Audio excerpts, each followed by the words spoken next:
7월 13일 집회를 시작합니다. 오늘 요한복음 11장, 이제 11장 11절, 11장 4절에 보면, 이 병은 죽을 병이 아니라 하나님의 영광을 위하며 하나님의 아들이 이로 말미암아 영광을 받게 하려 함이라 하시더라. 그럼, 어, 우리가 기독교에 있을 때 막, 늙어서 그 90이 됐는데도 죽을 때 되면 막, 살아나라고 하나님 살려달라고 우리 이렇게 막 목사님 와가지고 죽으면 안 된다고 그렇게 기도하지 않았나요? 제가 보기에는 그게 다 그런데. 그러니까 이게 나사로가 죽어야 영광이 된다고 그리고, 어, 그런 이런 말씀과 우리가 이게 그 죽음과 이 죽음이 다르지요. 근데 우리는 이런 것을 명확하게 복음으로 설명할 수 있어야 되지 않는가. 도대체 어떻게 해서 나사로의 죽음이 하나님께 영광이 된다는 것인가? 이게 이번 질문입니다. 우리 말씀 나누시죠. 배전 아버님 먼저 하시죠. 네. 네. 11장 3절 이에 그 너희들이 예수께 사람들을 보냐 이르되 주여 보시옵소서 사랑하는 자가 병들었나이다. 아니 예수께서 드리시고 이르시되 이 병은 죽을 병이 아니라 하나님의 영광을 위하며 하나님의 아들로 말미암아 영광을 받게 하려 함이라 하시더라. 그 말씀하셨고 나사로가 죽지 아니하면 하나님이 예수님이 영광을 받을 수가 없고 이미 초막절 말씀을 나누는 7장에서 요한복음 7장에서 초막절 끝에 말씀을 전하는 말씀을 하시고 주님이 오직 영광을 받으시기 전이었으므로 성령이 그들에게 계시지 않더라 말씀하셨고 예수님이 육신으로는 죽고 나는 이제 주님이 그렇게 말씀하셨잖아요. 10장에서도 나는 스스로 죽을 수도 있고 살아날 수도 있다. 그렇게 말씀하셨고 영생이라는 새 목숨을 취하는 것이 하나님의 영광이요 예수님의 영광이다. 그 예수의 영광을 위하여 나사로가 죽는 것은 실제로 예수님의 죽음을 연기하는 것이다. 근데 이 나사로가 죽는 것은 예수님에 대한 표적이죠. 표적이고 나사로가 죽는 것은 이제 그 사흘이 됐다고 했는데 그 사흘이라는 것은 이제 구약 성경 전체가 8,000년이니까 그게 이제 비유하는 것이고 예수님의 죽음은 하나님의 사랑하시는 자의 예수님의 죽음을 이제 말씀하시는 거고 사랑하는 자의 나사로의 죽음으로 지금 표적이다. 무덤에서 살리심은 표적이고 실제 이루는 것은 하나님의 사랑하시는 예수가 죽었다가 부활되는 것을 말씀하시는 것이다. 여기서 보면 이제 유나가 사흘에 이제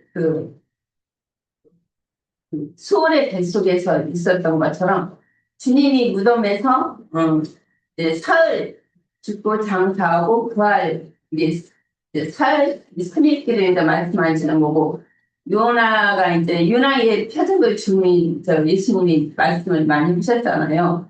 우리는 예언을 이루는 것이고 이 표적 때문에 유대교 제사장 무리들이 유대교 지도자들이 예수를 어떻게 죽일까 하여 본격적으로 죽일 준비를 했고, 이게 항상 주님이 오셨을 때부터 주님이 이런 저런 표적 병을 다 고치시고, 눈먼 자를 이제 눈을 뜨게 하시고, 많은 귀신도 쫓아내고 여러 가지 주님 표적을 보여주잖아요. 그렇기 때문에 항상 주님을 어떻게 올무를 걸어서 죽일까 하는 항상 그 유대인 다니시는 세계관 율법사들은 그런 공의를 했었고 주님이 이제 올무에 걸어서 넘어지게 하려고 했는데 주님은 이제 그런 모든 것을 다 그들의 시험을 이기고 벗어났잖아요. 나사로 때문에 특히 예수를 죽이려고 했던 자신들은 이런 표적을 행할 수가 없기 때문에 이게 주님은 이런 표적을 다 행하셨잖아요. 그러니까 자기들은 이런 표적을 할 수 없는 능력이 없는 거예요. 그 유대인들은, 유대교 지도자들은. 그렇기 때문에 이제 항상 그 올무를 걸어서, 이제 그 주님을 그 올무에 걸어서 죽일 궁리만 하고 목을 지켰던 것이죠. 나사로야, 여기서 그 나사로는 자신들의 그런 표적을 할 수 없기 때문에 예수를 죽이고자 하는 그런 마음이 항상 있었다. 사흘이 되어서 썩은 냄새가 나는 나는 나사로야 나오라 하니 나오는데 사랑하는 자의 말을 사랑하는 자죠. 그게 이제 나사로를 사랑했고 마리아나 마르다나 이제 그 나사로나 그 가정을 주님은 그들을 사랑하시는 자. 그러니까 주님이 사랑한 자가 아니면 다시 부활할 수가 없다는 것을 여기서 좀 보여주는 것 같아요. 하나님의 사랑하심 받은 예수에 대한 표적이요, 이 사람인 나사로로 예표된 것이다. 내가 말했습니다. 세상에 있는 자기의 사랑을 끝까지 사랑하시되 이게 끝까지 사랑하시는 참 제자들을 위해서 나사로가 죽음을 맞이할 때 그 자리에 있지 않는 것을 기뻐하신 것은 사랑하시는 제자들에게 예수 그리스도의 부활이요 생명이심을 체험으로 가르칠 수 있는 기회가 되는 것이다.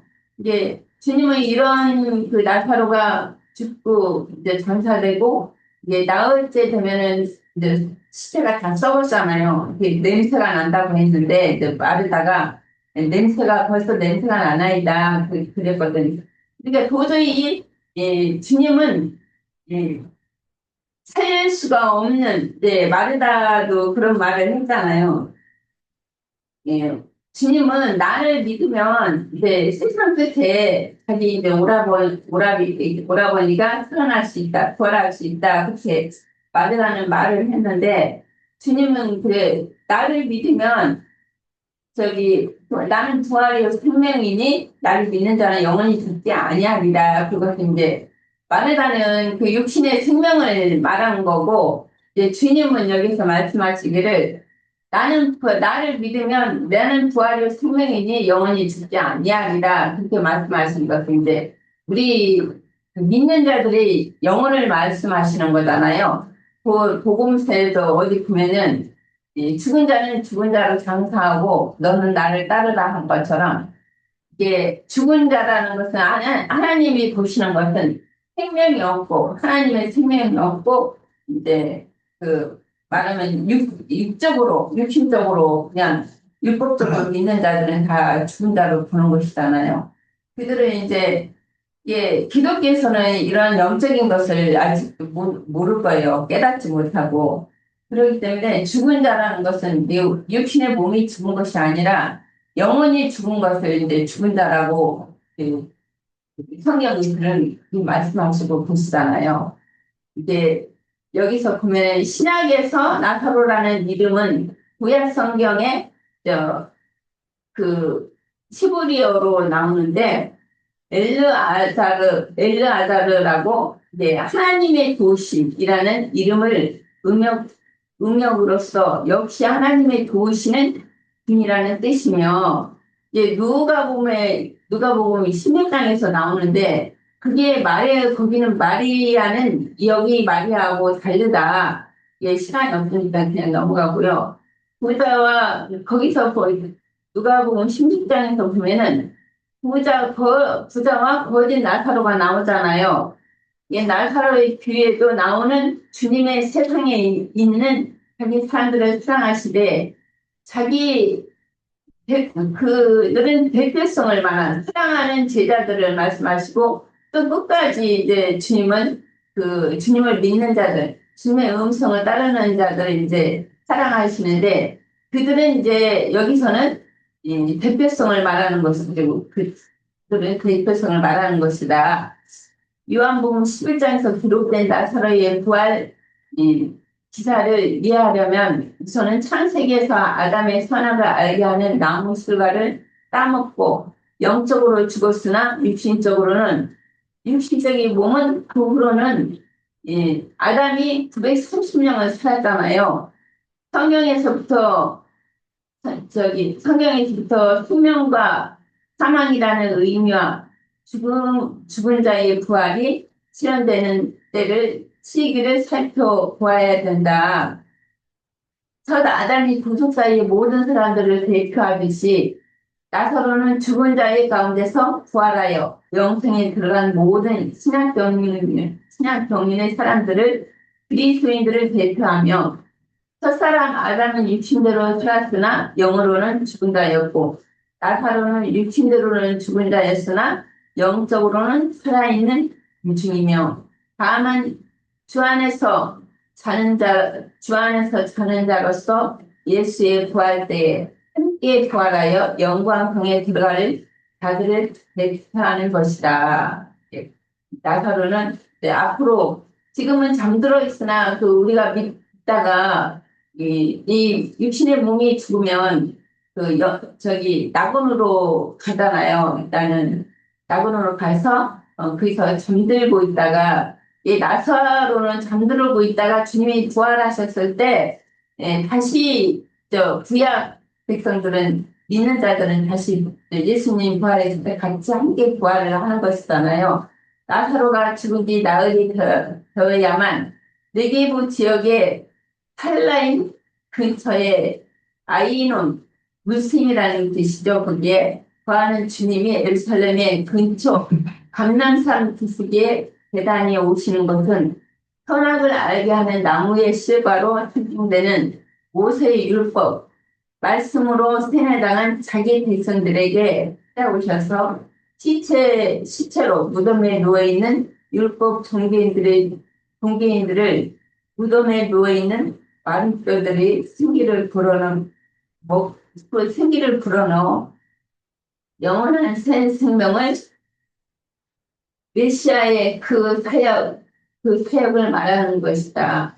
이런 의미로 해석한다면 나사로가 죽은 지 나흘인데요. 무덤 속에서 썩은 냄새가 난다는 뜻은 그 누구도 그 무엇으로도 소생할 가망이 없는 자기 백성들에게 하나님의 말씀을 배워놨으므로 사방의 생기를 마른 뼈들에게 불어넣어 살리심으로 하나님께 영광을 얻는 때가 바로 이때라는 사실을 깨닫게 해주는 것이다. 여기까지 말씀하셨고, 여기 에스겔서 보면은 내가 읽지는 않게요. 에스겔서 한번 보면은 37장 1절 보면 1절에서 10절을 보면 여호와께서 권능으로 내게 임하시고 그 영으로 나를 데리고 가서 골짜기 가운데 두셨는데 거기 뼈가 가득하더라. 나를 그 뼈 사방으로 지나게 하시기로 본즉 그 골짜기에 지면에 뼈가 심히 많아 아주 말랐더라.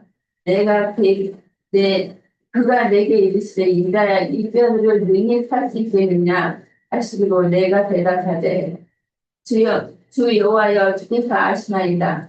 또 내게 이르시되 너는 이 모든 뼈에게 대언하여 이르기를 너희 마른 뼈들아 여호와의 말씀을 들을지어다. 여호와께서 이 뼈들에게 이같이 말씀하시기를 내가 생기를 너희에게 들어가게 하리니 너희가 살아나리라. 너희 위에 힘줄을 두고 살을 입히고 가죽으로 덮고 너희 속에 생기를 넣으리니 너희가 살아나리라. 또 내가 여호와인 줄 너희가 알리라 하셨다 하라.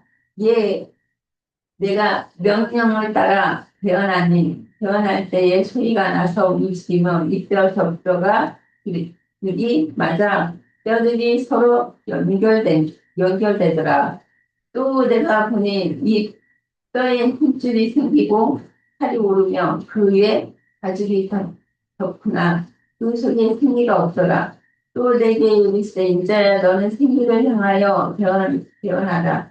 생기에 대하여 이르기를 그 여호와께서 이같이 말씀하시기를 생기야 사방에서 와서 이 죽음을 당한 자에게 불어서 살아나게 하라 하셨다 하라. 예, 내가 그 명령대로 대언하였더니 생기가 그들에게 들어가매 그들이 곧 살아나서 살아나 섰는데 큰 극히 큰 문제더라. 이렇게 말씀하셨고 여기까지 내가 할게요. 그러니까 죽은 자들은 그 마리스도들이라는 거잖아요. 그래서 거기에서 이제 에스겔 선지자한테 여호와께서 생기를 이제 부르는 마리스도들이 이제 살아나게 하는 것은 이제 이거는 이제 그 시작에 보면은 그 나사로가 무덤에서 살아나는 것을 이제 이건 이스라엘 전 백성들을 지금 말씀하신 거고 나사로가 이제 죽어서 무덤에서 썩고 냄새가 나는데 주님이 모든 자들을 이제 이걸로 인해서 기적으로 인해서 하신 거고 주님의 앞으로 죽고 장사돼서 이제 부활해서 살아날 것을 이제 예표한 것이죠. 나사로는 여기까지 하세요. 예, 감사합니다. 네, 오늘 질문이 나사로의 그 병들어 죽은 것이 어째서 하나님의 영광이 되고 하나님의 아들이 그로 말미암아서 영광을 받는다 하는 것인가 하는 것이 질문인데요. 먼저 나사로라는 이 자의 이름의 뜻이 애자 자매님이 얘기한 것과 같이 하나님은 돕는 자시다라는 그런 의미이고 나사로는 예수님을 상징하는 그런 인물이죠. 그래서 오늘 본문에 그래서 요한복음 11장 4절에 이 병은 죽을 병이 아니라 하나님의 영광을 위하며 하나님의 아들이 이로 말미암아 영광을 받게 하려 함이라 하시더라 그랬는데 이 나사로의 병 자체가 하나님의 영광이라는 것이 아니라 이 병으로 인해서 나사로의 죽음과 장사 또 그 다음에 있을 부활을 염두에 두는 그런 말씀이라고 생각을 합니다. 그러니까 나사로는 예수님을 상징하는 그런 인물로서 예수님의 죽음과 장사 그리고 부활을 미리 예포하고 있는 것이고 우리가 지난 시간에도 말씀을 나누었던 것과 같이 누가복음 22장 14절 15절 말씀을 보면 때가 이름에 예수께서 사도들과 함께 앉으사 이르시되 내가 고난을 받기 전에 너희와 함께 이 유월절 먹기를 원하였노라 그랬고 또 요한복음 10장 17절 18절에는 내가 내 목숨을 버리는 것은 그것을 내가 다시 얻기 위함이니 이로 말미암아 아버지께서 나를 사랑하시느니라 이를 내게서 빼앗는 자가 있는 것이 아니라 내가 스스로 버리노라 나는 버릴 권세도 있고 다시 얻을 권세도 있으니 이 계명은 내 아버지에게서 받았노라 하시니라 이렇게 말씀을 하셨는데 예수님이 그렇게 원하셨던 이번 유월절이 예수님이 십자가에 당신 자신을 유월절의 양으로 그러니까 희생 제물로 내어놓으실 것에 대한 그런 말씀이고 그러므로 당신 스스로 목숨을 버리심으로 예수님의 그 죽고 장사되고 부활하실 것에 대한 그래서 나사로의 표적을 계시하는 그런 말씀이죠. 그래서 예수님이 죽고 장사되어서 부활하심으로 영생하는 새 목숨을 취하는 것이 하나님의 영광이고 예수님의 영광인 것인데 그 예수님의 영광을 위해서 나사로가 병들어서 죽는 것이고 이것은 실제로는 예수님의 죽음을 미리 염두에 두는 그런 예포의 말씀인 것이죠.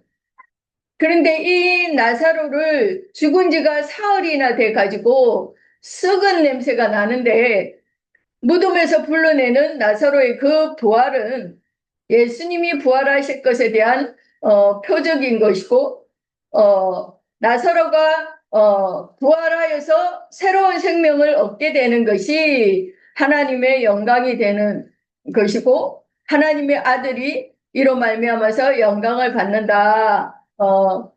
그랬는데 예수님의 부활이 예수님이 영화롭게 되는 것이고 예수님이 영광을 받는 것이라는 거죠. 그래서 예수님이 죽고 장사되고 부활되어야 하나님이 영광을 얻고 예수가 영광을 얻게 되는 것이다. 그런 말씀이 되겠습니다. 그래서 나사로는 생명의 부활, 그러니까 첫째 부활에 참여한 그런 자이고, 그래서 나를 믿는 자는 영원한 생명, 그 영생을 주려고 내가 왔다. 나는 부활이요 생명이다. 내가 그 메시아다. 내가 이 메시아인 것을 너희가 믿어야 된다는 것을 설명하시고자 하는 그런 말씀인데 나사로는 주님의 음성을 듣고 주님의 음성임을 알아듣고 무덤에서 나와서 영생을 얻은 자의 그런 대표성을 띠는 사람이기도 하죠. 그래서 우리가 앞에서 말씀을 나눈 그 날 때부터 소경된 자가 주님의 음성을 알아듣고 믿음으로 눈을 뜨게 됨으로 해서 하나님의 영광에 참여한 자가 되었는데 이전에는 눈이 있어도 보지 못하고 귀가 있어도 듣지 못했던 우리들이 이제 우리가 주님의 주님의 양우리가 아닌 다른 양우리에 있었던 우리가 영생의 말씀을 그 대언의 영을 받은 종도를 통해서 생명의 말씀, 그 참빛을 증언하는 그 증거의 말을 들을 때, 곧, 다시 말하면 그 나사로야 나와라 하는 그 소리를 듣고 주님의 음성임을 깨닫고 영접을 하는 그 자가 무덤에서 나오게 되는 것이고, 그래서 부활 생명이 되어진 그 사람의 영과 마음에 이 참빛이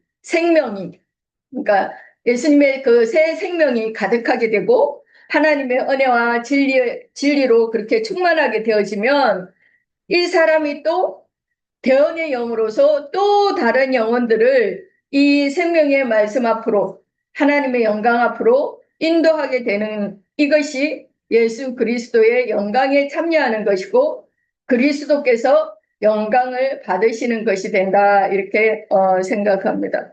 저는 오늘은 이렇게 간단하게 그냥 여기까지만 하겠습니다. 또 준비하신 분 있을까요? 연대자매님 여쭤보세요. 아니래요. 또 참여하실 분 니나자매님. 예, 예. 없으시면 예,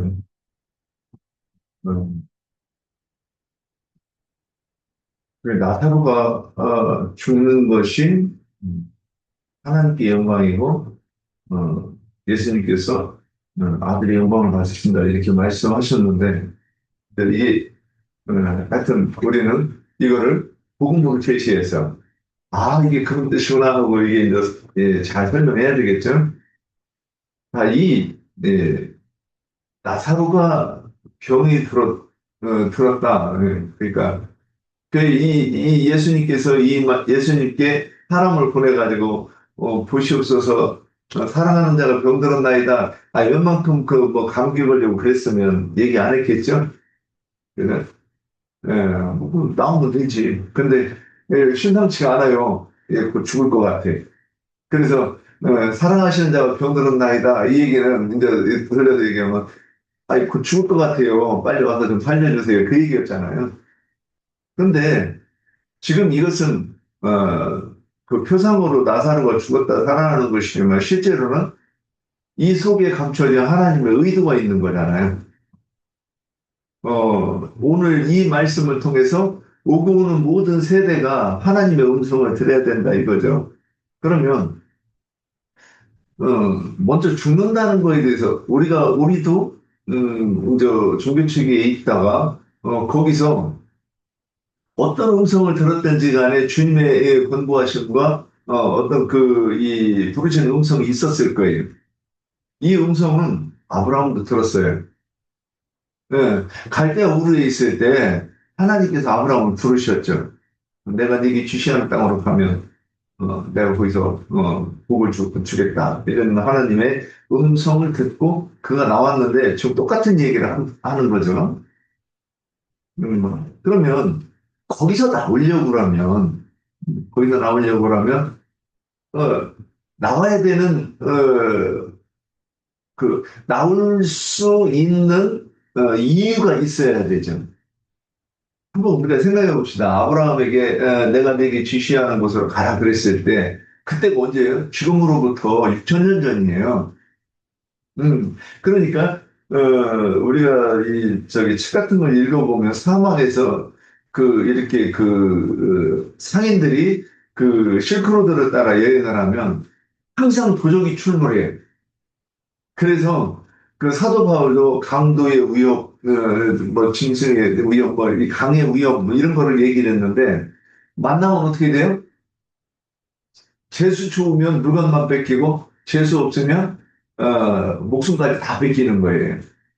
그러니까 치안이 성립되지 않아서 지금 우리는 뭐 외국이나 어디를 가도 다 법치국가가 돼가지고서는 그리고 공권력이 항상 이렇게 돼 있어서 우리가 범죄로부터 보호받죠. 근데 그 당시에는 힘 있는 걸 뺏으면 그만이잖아요. 그래서 아브라함이 아내도 두 번이나 뺏겼을 그런 일이 생깁니다. 자, 그러면, 그럼에도 불구하고 길을 떠날 수밖에 없는 이유와 목적이 있어야, 이제 떠날 수가 있는 것인데, 지금 거기서 떠나는 것은 한번 창세기 3장에서, 생명나무와 선악나무 사이에서, 하와가 결정하는 장면을 보세요. 그러니까 생명나무 네가 먹으면 정령 죽는다 그랬을 때는 생명나무이신 예수 그리스도로부터 돌아섬이고 단절되는 거잖아요. 그것을 사망이라고 표현했고 그 다음에 그런데 마귀는 뭐라고 얘기했겠어요? 죽었다고 했겠어요? 아니요, 살았다고 얘기했을 거예요. 우리도 종교책에 있을 때 거기서 영생을 얻었다고. 나 자유 얻었네? 너 자유 얻었네. 맞지? 그러니까 우리 자유 얻은 거 맞지? 이렇게 해가면서 우리가 이제 서로 세뇌시키면서 그렇게 거기서 영생을 얻었다고 자부하며 살았던 거예요. 자, 그러면 베드로후서 2장 8절을 한번 우리가 인용해 보려고 해요. 베드로후서 2장 8절 누가 한번 찾아보세요. 읽어보세요. 음.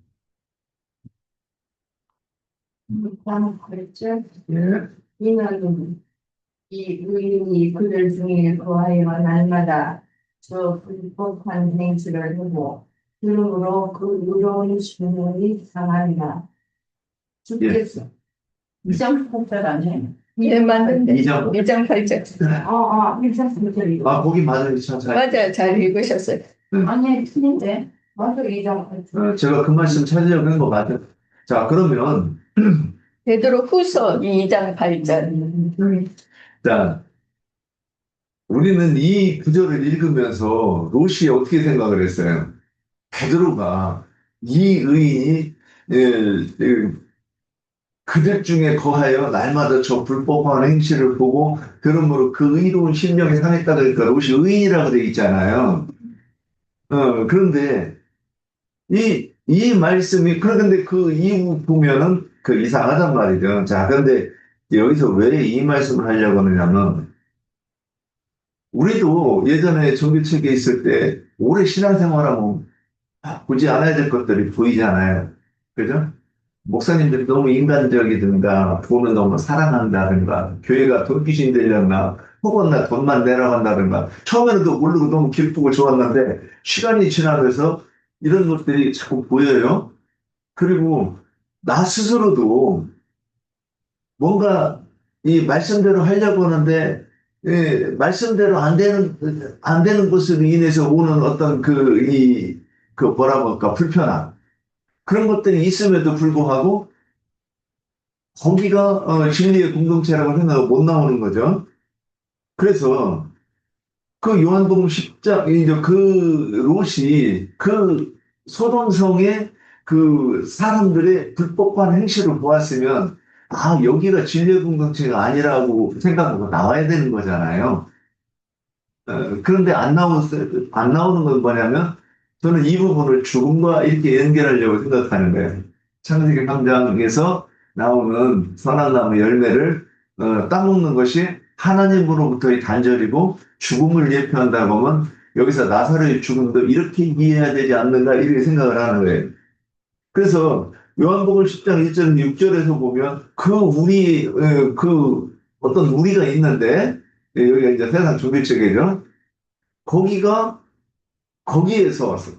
그 집단이 어떤 그 불법 불의한 것들을 보면서도 우리는 어떻게 생각해요? 어, 그 여호수아서에 보면 그 여호수아가 내가 몇장그 그 오늘날 너희가 선택할 자를 택하라 나와 내 집을 주만 섬기겠노라 그 말씀 알죠? 네. 그 우리가 다 그런 심령이 되는 거죠. 나만은 나만은 이 진리를 수호하고 이 교회를 지키겠다. 우리가 다 그러지 않나요? 지금 롯이 그랬던 것 같아요. 어, 이 교회가 다 불법하고 썩어도 나만이라도 이 교회를 바로 세우고 진리를 수호하겠다. 네, 그런 거. 그러니까 그게 뭐냐면 그거를 떠나지 않는 거죠. 근데 자, 그래서 이게 뭐냐면 나는 믿는 자, 그래서 사람들이 이그 말씀에 순종하지 않고 일치하지 않는 삶을 살아도 나만은 의인이고 나만은 믿는 자로서 이 믿음을 지킬 수 있다고 우리가 그렇게 생각하는 거예요. 저는 그게 안 될 것 같아가지고 부모를 떠나는 것이 기억이 있고 고백한 적이 있습니다. 자, 그런데 그러다가 전도자를 만나 이렇게 듣다가 보니까 내가 뭔가 좀 말씀과 일치하지 못해서 느꼈던 그런 것들이 어, 내가 이게 여기를 나와야 되는 것이구나 하고 깨달을 때가 있는 거죠. 그래서 전도자를 만나니까 드디어 내 믿음이 야고보가 말했던 귀신의 믿음이었고 거기가 내가 있는 곳이 그 무덤 속이었다는 거를 우리가 이제 이 구체적이지는 모르지만 점점 깨닫는 때가 온다는 거예요. 그래서, 그리고 또 거기서 대표적인 게 뭐냐면 성경을 문자대로 보면 이것이 죄악이라는 것을 깨닫는 때가 온다는 거죠. 그러면 거기서, 이렇게 음, 자기가 스스로 내가 죄인이라는 것을 먼저는 내가 거기를 나와야 된다고 하는 거를 깨닫는 거를 저는 이 병들었다고 하는 것을 인식하는 그런 단계라고 이렇게 한번 이 말씀을 통해서 한번 이렇게 표현해 보려고 하는 거예요. 그래서 우리가 구속이라고 하는 것은 내가 여기를 나와야 되는 것이고 거기를 나오는 것이 이제 두 번째 나사로가 이제 병들었다가 죽는단 말이죠. 죽었다 이렇게 얘기했는데 이 죽은 것은 결국 뭐냐면 거기서 내가 그 죄로부터 돌이키는 것을 얘기하는 거죠. 그러면 죄가 뭔가 우리가 분명히 돼야죠. 얼마 전에 안동산 형제라고 하는 분하고 대화를 하는데 우리가 삶을 통해서 일어나는 그 죄들을 이렇게 적용을 하고 명확하지 않았다는 거예요. 요한복음 16장의 9절에 보면 어, 죄에 대하여라 하면 그들이 나를 믿지 아니함이요 그랬어요. 이게 이제 종교체에 있을 때는 이런 말들이 이해가 안 되죠. 성경에서 말하는 죄는 믿지 않는 죄를 말하는 거잖아요. 근데 믿음의 전제는 내가 그 사람을 겪어보고 그 사람이 어떠한지를 알아야 그 사람한테 내가 얼마를 빌려줄 수 있는지, 또 내 생명도 맡길 수 있는지, 그 믿음이 생기는 거잖아요. 그러니까, 우리가 전에 그 귀신의 믿음은 그런 게 아니죠. 내가 믿으면 믿는 거죠. 이건 하나님도 그렇지. 내가 믿는다고 하면 하나님도 무조건 구원해 주셔야 돼. 그죠? 이게 우리 옛날의 믿음이었고, 지금의 믿음은, 부부가 동침을 해가지고, 아는 것처럼, 하나님을 경험해보고, 하나님이 어떤 분이시면 아는 것이 믿음이라 이랬는데, 그러면, 그러지 못하는 것이 죄라는 거였다는 거잖아요. 그래서, 예수를 믿는다고 하는 것은, 예수가 누구인가는 아버지가 아들로 오시고, 아들이 그 아들로서의 사역을 마치고 죽고 부활하고 승천하여 다시 재림하여서 교회 위에 왕노릇하시고 머리 노릇하시는 그것을 우리는 이렇게 이해하는 것이 이게 진짜 믿는 거죠. 그래서 예수는 어디서 왔으며 무엇을 하며 앞으로 무엇으로 어떻게 존재하시는가 그런 것에 대한 이해가 없는 것을 믿음이 없다 그러고 그래서 아는 것을 믿음이 있다 이렇게 이해하는 거예요. 그래서 나사로가 주님의 음성을 듣고 보니까 자신이 이제까지 신앙생활을 육신의 생각을 따라서 어, 그 율법을 생명의 성령의 법으로 보는 게 아니라 조문, 사망의 법으로 봤다는 거예요, 지금까지는. 그런 것들이 이제 더 이상 내가 성경을 문자대로 보지 않고 성령이 계시하시는 영의 말씀으로 듣겠다고 이렇게 결단하는 것이 결국에는 뭐냐? 야, 죽음으로 표현되지 않는가? 저는 이렇게 이제 한번 생각해 봤습니다. 그래서 근데 이제 죽고 나서 이제 썩어요. 그러면 인간적으로 볼 때는 우리가 이제 예전에 그런 얘기 많이 들었어요. 장례를 치르려는데 3일 만에 살아났다. 뱃속에서 이상한 소리가 나서 열어보니까 아니 눈 뜨고 있더라. 어머님이 아버님이 뭐 이런 얘기 우리 뭐 예전에 들었었잖아요. 그러니까 이게 사흘이 지나기 전까지는 이 살아날 소망이 있어. 아직도 마지막 그 미련으로 사흘장을 치르는지는 모르겠지만 우리도 그러니까 이런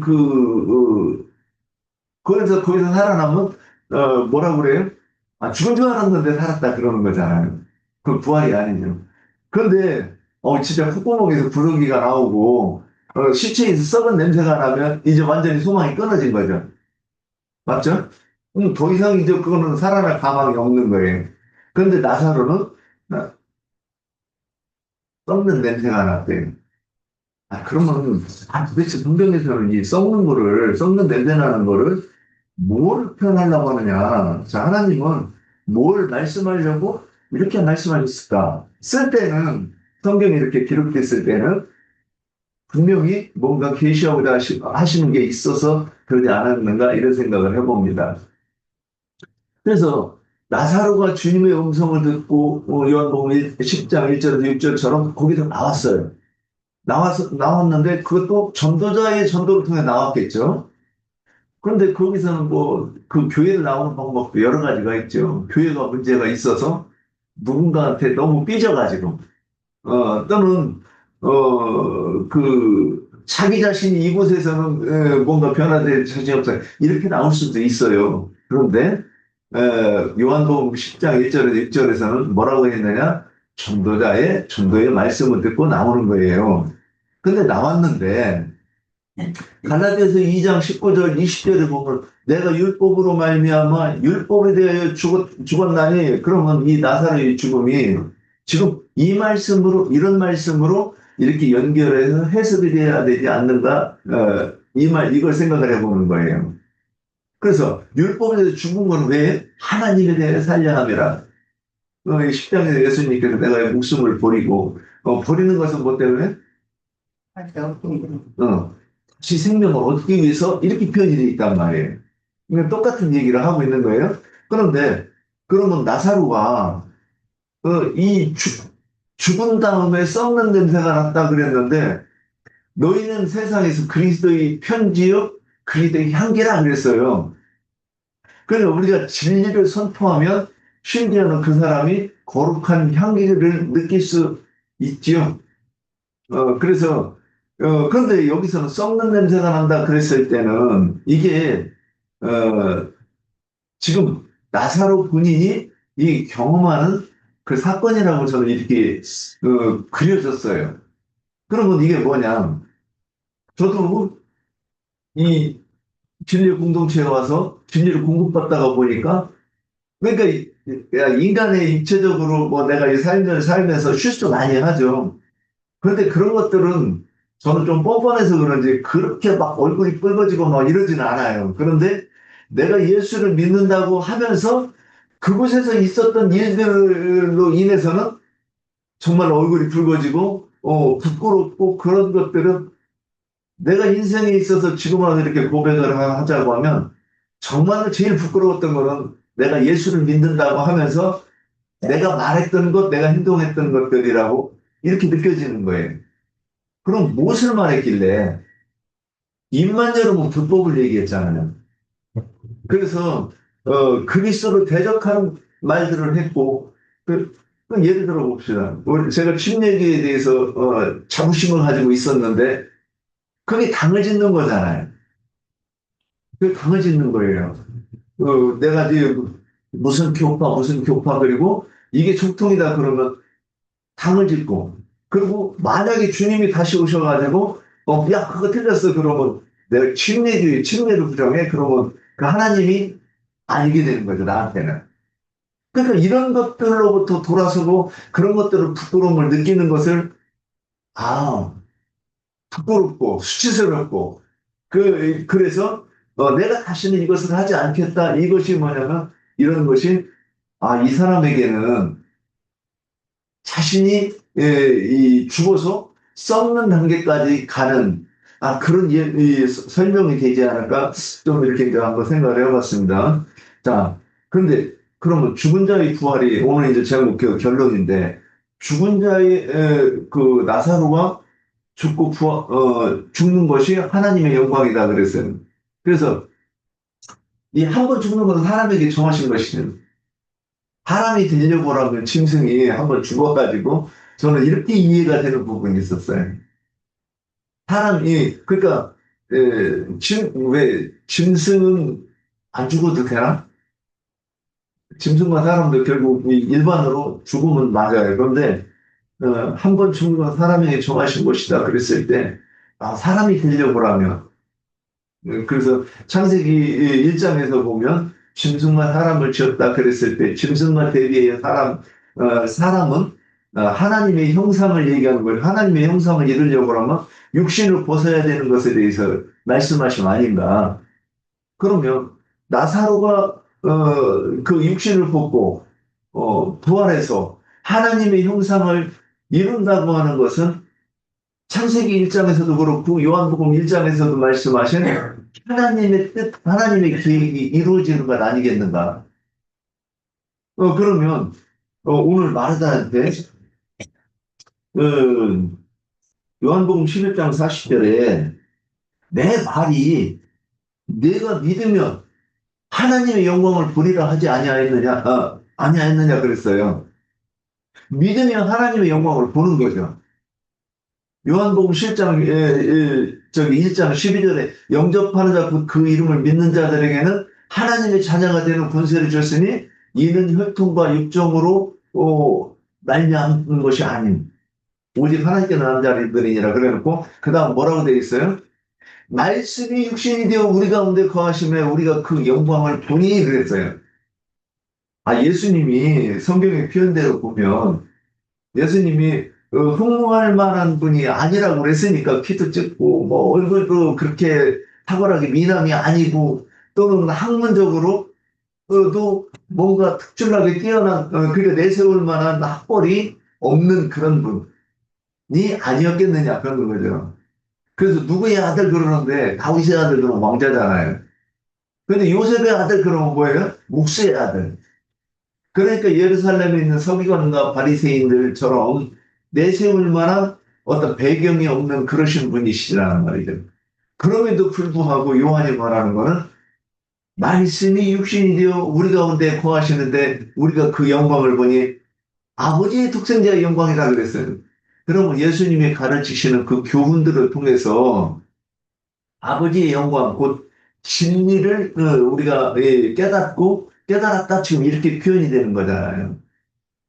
그래서 나사로가 죽어서 장사진에서 썩은 냄새가 나는 사흘이 지나가지고 나사로야 나오너라 그러면 지금도 우리가 무덤에서 누구야 나오너라 그러면 그 사람이 벌떡이서 배를 동여매고 나오는 날. 그 성경에서는 나사로야 나오너라 그랬지만은 이 나사로야 나오너라 그 말은 이렇게 한 줄로 표현되어 있지만은 그 나연이님이 우리한테 나사로야 나오라고 지금 어떤 사람은 30년 어떤 사람은 20년 이렇게 막 듣는 거예요.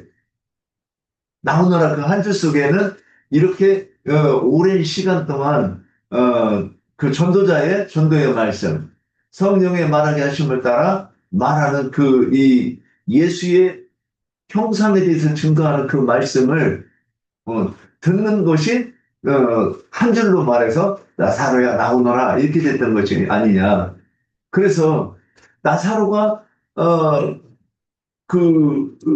일어나서 나왔을 때 하나님의 뜻이 이루어지는 거잖아요. 하나님의 뜻은 뭐예요? 우리가 아브라함은 믿음의 조상이라고 그랬어요. 그럼 아브라함의 믿음이 무슨 믿음이냐? 살리시는 하나님이심을 믿었다고 그랬어요. 그러면 아브라함도 그래서 나는 아브라함의 하나님이 이삭의 하나님이 야곱의 하나님인데 나는 산자의 하나님이야 이렇게 말씀하셨단 말이에요. 지금 아브라함과 이삭과 야곱처럼 나사로가 지금 산자가 되었잖아요. 이것이 하나님의 뜻이고 하나님의 계획이잖아요. 이것이 이루어지는 것이 하나님의 최종 목적인데 그러면 이렇게 되면 이것이 뭐냐면 나사로한테는 하나님이 형상 곧 그 하나님의 정신세계에 대해서 어, 들리고 보이고 그래서 하나님의 형상이 어떠한 것을 증거할 수 있는 사람이 되었다는 거죠. 그러면 이것이 하나님께 영광이고 찬송이죠. 그래서 나사로가 이제 그 앞으로의 삶은 성령의 말하게 하심을 따라 어, 하나님의 뜻은 이것이다. 창세기 1장은 이런 뜻이고 요한복음 1장은 이런 뜻이어서 계시록 20장 4절에 세상 나라가 주와 그 그리스도의 나라가 되는 것에 대한 것이다. 이렇게 말로는 이렇게 표현하지만 결국은 창세기 1장부터 계시록까지 쭉 다 이렇게 설명을 할 수 있어야 되겠죠.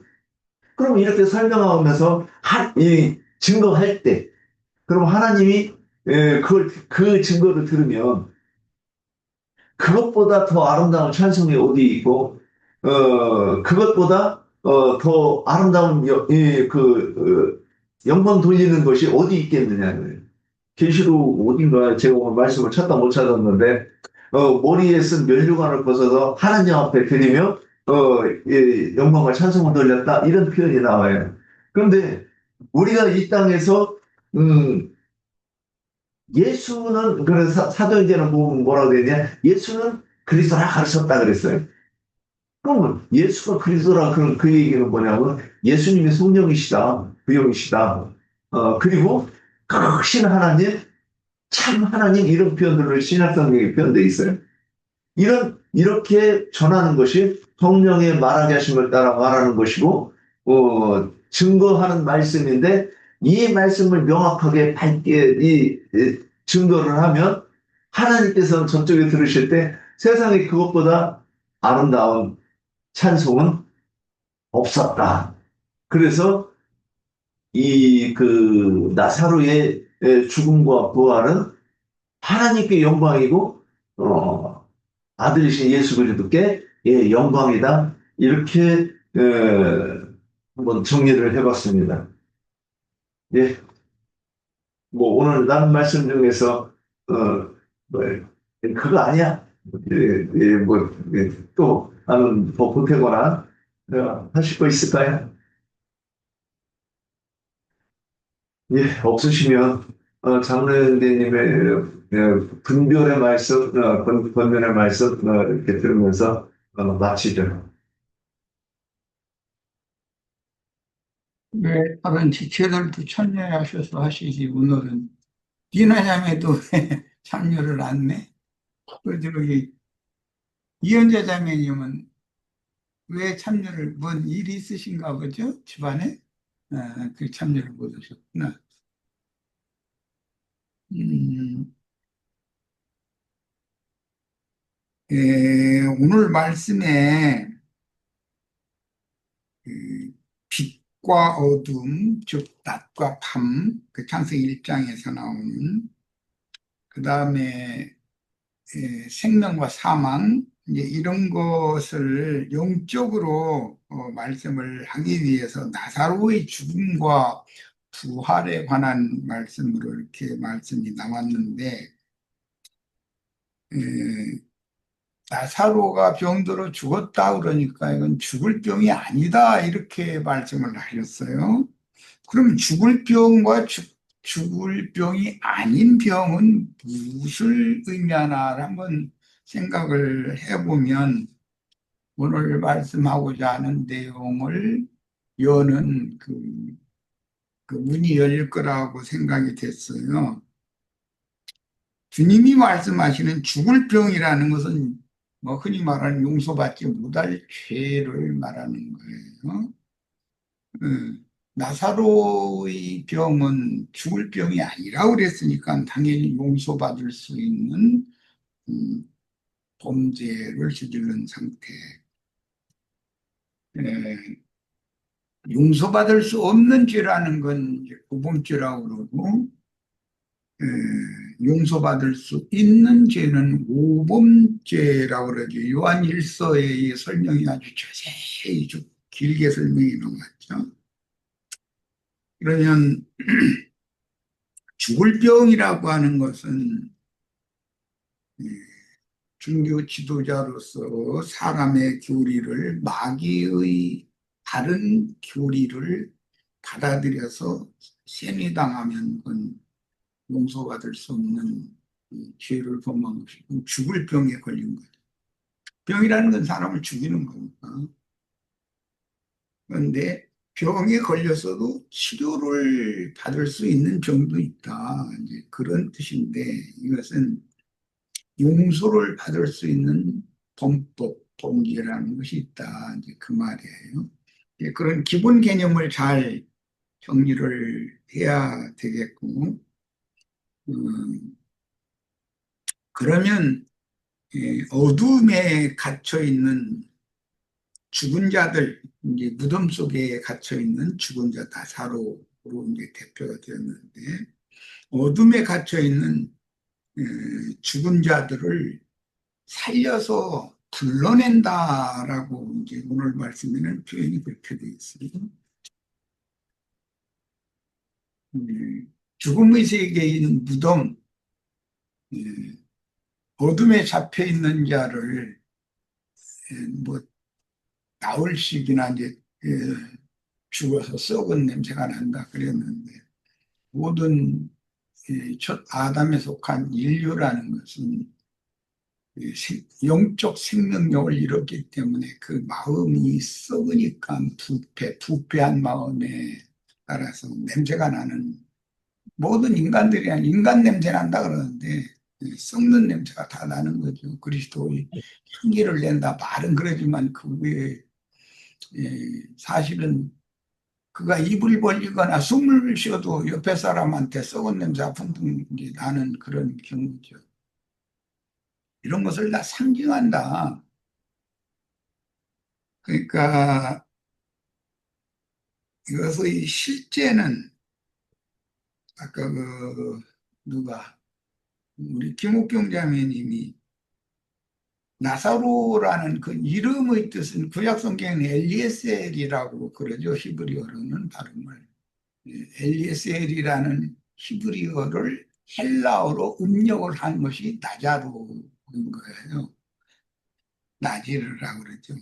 이제 이 뜻은 하나님이 도우시는 자라는 뜻이에요. 그 나사로는 하나님의 도우심을 받는 자라는 뜻인데 죽은 자 가운데에서 살려내기 위한 도움을 받는 거 제일 큰 거죠. 죽은 자를 살리는 것이 제일 큰 일이니까. 그런 의미가 나사로, 신약의 헬라어로 나사로라는 발음이에요. 구약 성경은 엘리에셀이라고 하는 발음이죠. 자, 그러면 무덤에서 나온다는 거, 어둠의 쳐서 죽음의 세계에서 부르심을 받고 나온다라는 것은 예수님이 말씀하실 때 나사로가 죽었다 그러니까 주님은 그냥 죽은 게 아니라 자는 중이다. 이제 이렇게 얘기를 했어요. 그러니까 이게 예수님의 생각과 예수님 주위에 있던 그 제자들의 생각이 서로 차이가 나는 것을 알 수 있고 제일 특별하게 그게 도마가 그랬죠. 예수님이 나사로한테 가자 그러니까 우리도 주님과 함께 죽으러 가자 이제 그랬다고 이렇게 돼 있죠. 죽은 자를 살리러 가려는 예수님을 믿는 것과 예수님과 함께 죽으러 가는 믿음과는 얼마만큼 극과 극인지를 벌써 성경 의도적으로 지금 기록을 해놓은 것이잖아요. 그러면 예수님은 지금 죽어서 나흘이나 되어진 이게 나사로를 마이크가 멀어지셨나 봐요, 입이. 소리가 굉장히 멀어졌어요. 갑자기 소리가 그래요? 훅, 예, 네, 그럴까? 예, 지금도 그래요? 조금 연해야 될 것 같은데. 예, 멀어졌어요, 소리가. 아이고, 내가 예. 예, 잘 아, 들리죠? 네네. 네.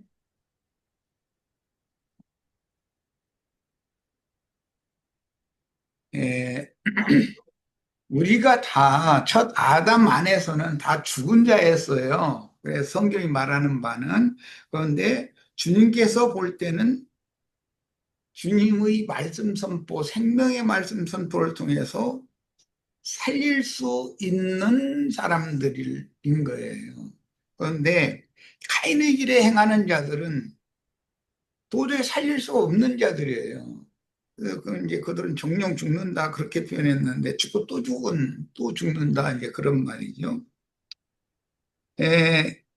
그런데 나사로로 대표된 아벨 대신해 주신 셋의 후손들은 때가 되면 메시아의 때가 되면 생명을 주는 영으로 오실 예수의 음성을 죽음 세계 무덤 가운데에서 무덤 속에서 그 음성이 들리면 살아나는 거예요.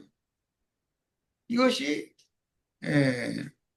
자는 자들의 상태인 것이고 완전히 죽은 자들이라는 것은 카인의 일에 행하는 자들, 율법 종교인들은 다 죽은 자들이요.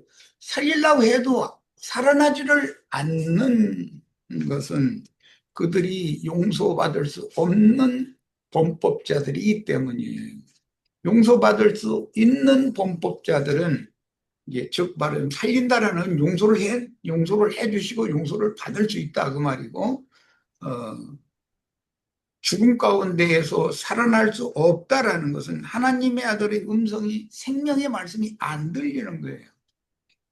귀가 막히고 눈도 막히고 모든 게 다 막혀 있는 거예요. 이제 뭐 그 무덤을 돌문으로 이렇게 돌로 해서 무덤문을 막아놨다 그런 상태다. 사람은 음성이 안 들리는 거지. 하나님의 아들의 생명의 말씀이 안 들리는 거예요. 안 들리면 살아날 수가 없어요. 이 살아날 수 없다는 건 죽을 병이라는 것이고 그건 용서받지 못할 범법자다라는 뜻이에요. 하늘을 향한 창이 절대로 열리지 않기 때문에 무덤 문이 열리지 않기 때문에 죽음 세계 무덤에서 나올 수가 없는 거죠. 나오라고 나사로는 나사로야 나오라 하고 불러내면 나오지만 죽은 자지만 살아나야 나올 거 아니겠어요? 그럼 이제 나온다라는 그 무덤이라는 개념이 뭐냐? 난 이제 가끔 그 얘기를 참 있을 때마다 했는데 나 자신은 이 육신의 몸이 무덤이단 말이야. 내 영혼이 죽은 상태면 이 무덤 속에 있는 거예요. 그리고 단체적으로는 무덤이라는 것은 큰 음력 교계를 말하는 거예요.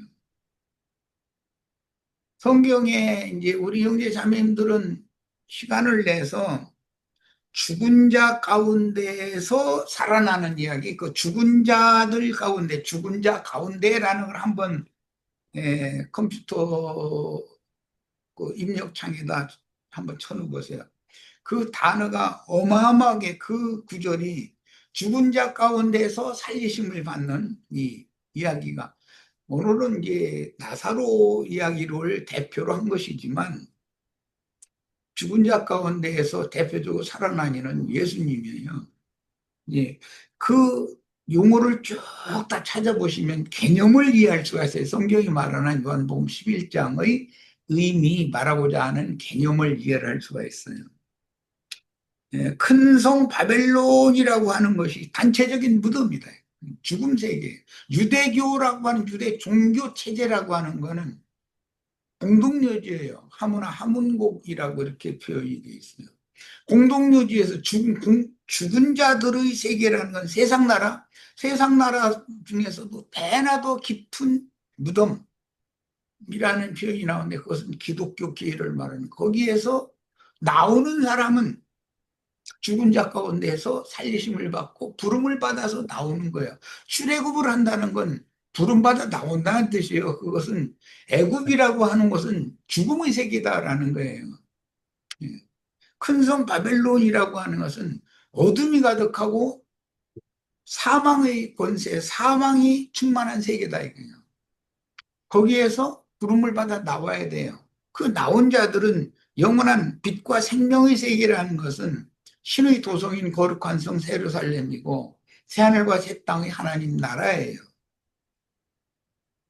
이 이야기가 지금 오늘 성경 요한복음 11장에서 말씀하신 가장 큰 중심되는 그런 의미예요. 잘 이해를 하시기를 바라고 기독교계에서 절대로 살리심을 받을 수 없는 자들이 있는데 그들이 누구겠는가? 조직신학 교리에 세뇌당해가지고 신부 목사 노릇하고 그 사람들을 인간 우상으로 따르는 사람들은 절대로 살아날 수 없어요. 그건 죽을 병에 걸린 자들이에요. 용서받을 수 없는 범죄를 그렇게 저지르고 있는 거예요. 이런 의미로 개념을 잘 생각을 하시고 큰성 바벨론에서 마지막으로는 새 예루살렘으로 참 이스라엘로 하나님의 세계로 빛의 세계로 영광의 세계로 나오려면 하나님의 아들의 음성을 이 시대에도 듣고 믿음으로나 나올 수 있는 거예요. 내가 지금 깊은 구덩이 죽음 세계에 떨어져 있다라고 하는 데 대한 인식이 없으면 하나님은 매 세대에 당신의 종들을 보내서 죽은 자들을 무덤에서 지금 불러내고 계신 거예요. 그 정도예요. 안 들리면 못 나오는 거예요. 안 들리면. 듣는 자는 살아나는 것이지만 안 들리면 왜 안 들리는가? 자기가 성경에 대해서 생명과 빛에 대해서 사망과 어둠에 대해서 잘 안다고 생각하는 거예요. 그런 사람들이 나올 수가 있겠어요? 들리지를 않는데. 이런 것을 잘 생각을 하시면 11장과 12장에서 나사로를 죽은 자 가운데서 살리신 이야기가 사실은 예수님 자신에 대한 이야기인데 오늘 우리 형제 자매님들에게는 하늘의 창이 열리고 하늘에서 하나님께서 친히 너는 내 아들이다 내가 너를 사랑한다 이렇게 하늘의 음성이 하나님의 아들의 음성이 큰 소리로 들려서 응답하고 무덤 밖으로 다 나오는 축복이 있기를 바랍니다. 더 이상은 이게 설명하기가 굉장히 어려워요. 이 부활에 관한 이야기는, 죽은 자 가운데서 살리심을 받는 이야기는 이 인간의 말로, 이렇게 인간적인 말로 어떻게 설명한다는 게 사실 쉽지가 않아요. 영의 세계로 살리심을 받는 이야기니까. 우리 형제 자매님들은 무덤에 있는 자들이었다가 하나님의 아들의 음성을 듣고 응답하고 믿음으로 무덤 밖으로 빛의 세계로 하나님의 영광으로 나오는 그런 축복이 오늘 이 시간에 다 임하길 바랍니다. 예, 맞습니다. 예, 수고하셨습니다. 그러면 오늘 집회 여기서 마치겠습니다.